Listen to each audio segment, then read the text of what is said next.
Les soldats burundais rapportent subir un stress constant et une pression énorme qui pèsent lourdement sur leur santé mentale.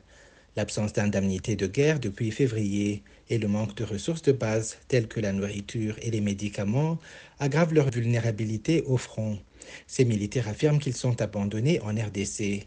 Ils disent que les derniers fonds reçus remontent à février, selon un militaire qui s'est confié au Forum pour la conscience et le développement, FOCODE. Les familles des soldats subissent également les conséquences de cette négligence, beaucoup signalant que leurs enfants sont renvoyés des écoles faute de paiement. Sur le terrain, les soldats déplorent une communication insuffisante avec leurs supérieurs et une gestion opaque de la situation. Un autre aspect critique de leur détresse est l'isolement, exacerbé par la confiscation des téléphones, ce qui empêche les soldats de rester en contact avec leurs familles, augmentant ainsi leur sentiment d'isolement et d'injustice, surtout en comparaison avec d'autres contingents étrangers.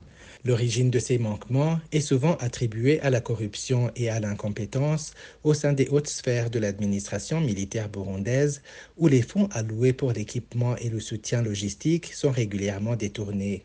Ils se lamentent que si rien ne change, ils craignent un désastre imminent comme l'un des officiers le prévient.